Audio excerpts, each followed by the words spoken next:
இப்போ நம்ம என்ன ஸ்டோரி பார்க்க போகிறோம் அப்படின்னா, மேக்கப் அப்படின்ற ஸ்டோரி தான் பார்க்க போகிறோம். இப்போ என்ன ஆகும் அப்படின்னா, ஒரு பொண்ணு ஒருத்தி இருப்பா, அவள் ஃப்ரெண்ட்ஸ் கிட்ட போவா. அவள் போகிறப்ப என்ன சொல்வானா, இவகிட்ட போய் நம்ம பேசக்கூடாதுடி, இவங்க வீட்டில் இவங்க அப்பா அம்மாலாம் ட்ரெஸ் ஒழுங்காக பண்ண மாட்டாங்க அப்படின்ற மாதிரி சொல்லுவாங்களாம்.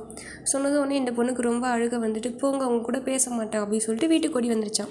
ஓடி வந்துட்டு அவங்கள்ட்ட வந்து சொன்னாங்கன்னா, இது மாதிரி நீங்களாம் ஒழுங்காக ட்ரெஸ் பண்ண மாட்டீங்க அப்படி சொல்கிறாங்க, ஏன் ட்ரெஸ் பண்ண மாட்டீங்க அப்படி சொன்னாங்களாம். அப்போ சொன்னதும் அப்பா அம்மா சொன்னாங்களாம், இது மாதிரி வந்து நீ எப்போ வந்து சின்ன பிள்ளையாக இருந்தியோ அப்போவே நாங்கள் ட்ரெஸ் பண்ணுறலாம் மறந்துட்டோம், நீ தான் முக்கியம், நாங்கள் எதுக்கு அப்படி சொல்லிட்டாங்களாம்.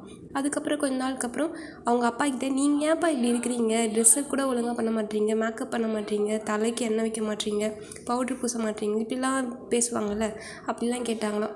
அப்போ கேட்குறப்ப அவங்க டேடி அவங்க அப்பா சொன்னாராம், நீ எப்போ வந்து பெரிய பிள்ளையாகி பவுட்ரு முகத்துக்கு போட ஆரம்பிச்சியோ அப்போவே நாங்கள் எல்லாம் விட்டுட்டோம், நீ பண்ணுறப்ப நாங்கள் எப்படி பண்ணிகிட்ருக்கிறது, நீ தான் இந்த வீட்டில் வந்து எல்லாம் அப்படின்ற மாதிரி சொன்னாங்கண்ணா. உடனே அந்த பொண்ணுக்கு அவ்வளோ முடியலையா.